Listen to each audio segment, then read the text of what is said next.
Amen. Marco et Jean-Claude te présentent Se perdre.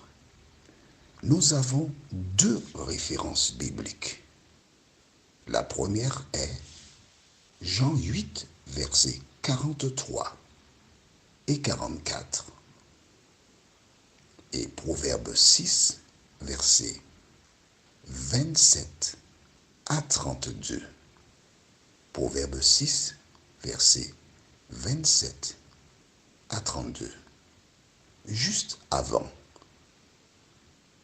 présentons cela à l'Éternel des armées. Notre Seigneur et notre Dieu, merci pour la parole. Merci pour Jésus. Merci pour les promesses et la vie éternelle.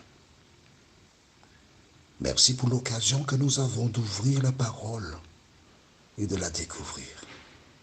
Seigneur, il existe beaucoup de personnes qui sont passées par des moments difficiles et qui jusqu'à présent passent par des moments difficiles, mais nous te bénissons parce que nous avons la parole qui est quoi? Celle qui a été placée là pour nous, pour notre salut. Et j'ai encore en mémoire cette référence de Psaume 119,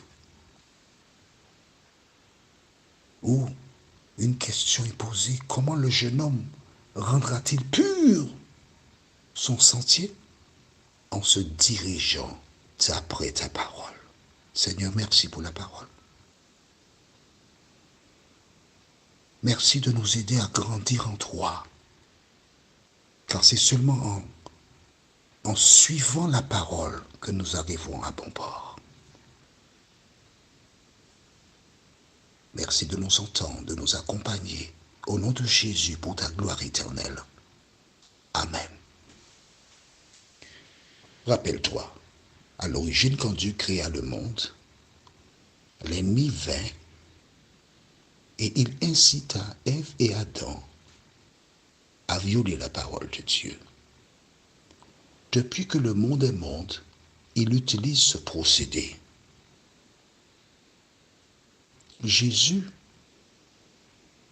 s'adressant à la foule dans Luc 15, une foule composée de publicains et de gens de mauvaise vie, des personnes qui étaient rejetées par la société.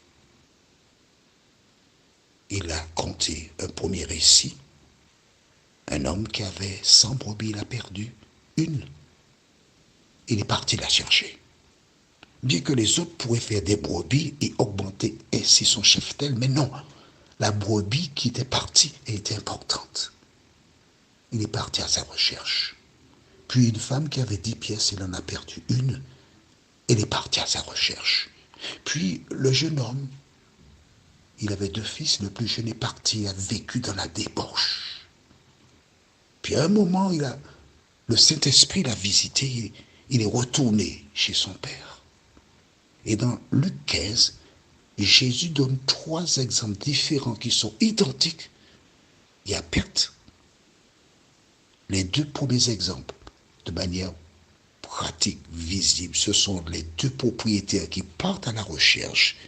Et dans le récit de fils prodigue, il présente le Saint-Esprit quand il dit étant rentré en lui-même. Il ne pouvait pas entrer en lui-même. C'est le Saint-Esprit qui a permis au jeune homme de comprendre sa situation. Et il a pris la décision de revenir à la maison. Qui que tu sois, quel que soit ce que tu aies pu faire, tu es ce jeune homme qui se trouve dans la porcherie. Et l'Éternel voudrait que tu laisses la porcherie. Il voudrait que tu viennes à lui. Il voudrait que tu laisses la situation dans laquelle tu n'es pas épanoui.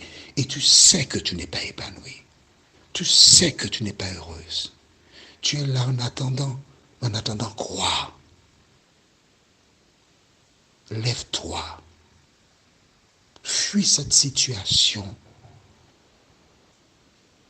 Tourne tes regards vers Dieu et il te donnera ce que ton cœur désire. Non, ce dont tu as besoin. Rappelle-toi, je te disais que lorsque tu es dans une relation avec quelqu'un, par commodité, par nécessité, à défaut de grive, tu manges une merle. Un merle, pardon. Mâle ou femelle, qu'importe. Tu te prives du bonheur. Tu te prives de deux bonheurs.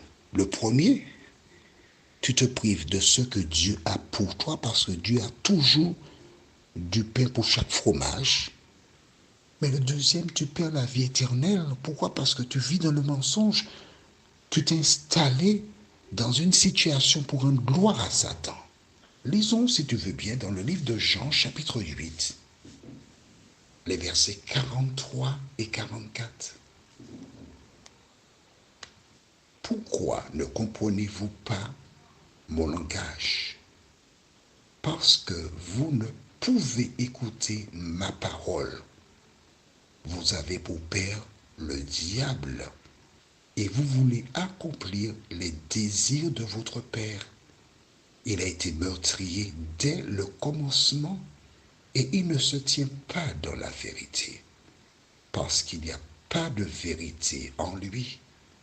Lorsqu'il profère le mensonge, tu as entendu le mot? Le mensonge. Il parle de ce propre fond, car il est menteur et le père du mensonge. Le diable est menteur et il est le père du mensonge. Donc, si tu vis avec quelqu'un que tu n'aimes pas, tu mens. Tu mens. Tu mens à cette personne et tu te mens.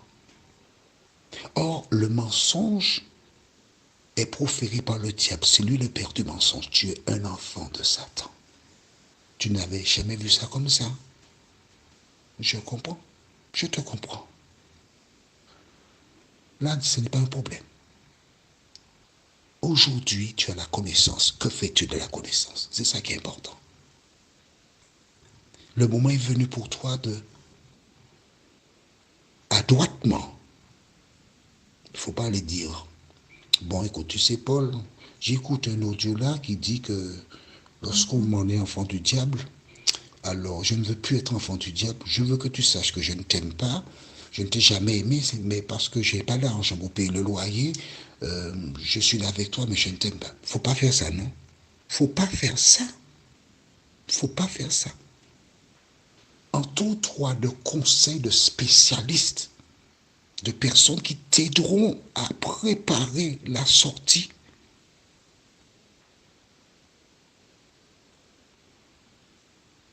Ou alors, si tu peux vraiment t'accommoder avec lui, demande à Dieu de t'aider afin que tu l'aimes vraiment et que tu vives en toute honnêteté avec lui.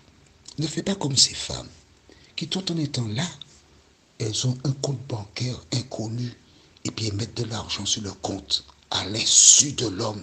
Elles sont là pour prendre de l'argent. Je mets mon argent, mon argent, mon argent. Ne fais pas ça. Ne fais pas ça. C'est contraire à la parole de Dieu. L'autre référence du jour se trouve au livre de Proverbes 6 et nous lisons versets 27 à 32. Proverbe 6, versets 27 à 32.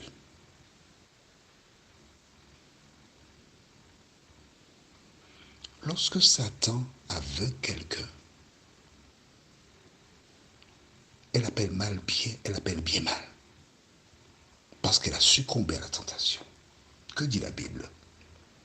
Proverbe 6, verset 27 à 32 déclare: quelqu'un mettra-t-il du feu dans son sein sans que ses vêtements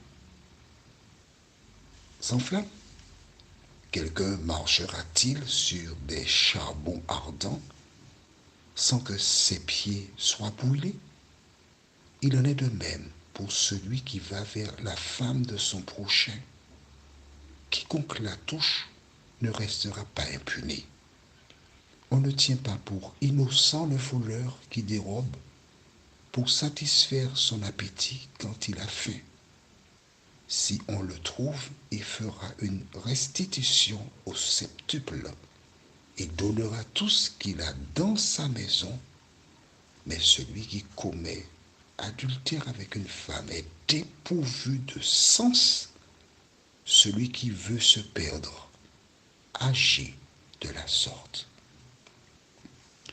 Ève et Adam succombaient à la tentation. Donc, si toi, tu as succombé à cette tentation ou une autre tentation, tu n'es pas la première personne. Mais ce qui est important, c'est que tu prennes conscience que tu étais sur un mauvais chemin, que tu reconnaisses, que tu cesses d'emprunter ce chemin, que tu demandes pardon à Dieu. Ce n'est qu'ainsi que tu peux obtenir le pardon. Ce n'est qu'ainsi que tu peux trouver la paix.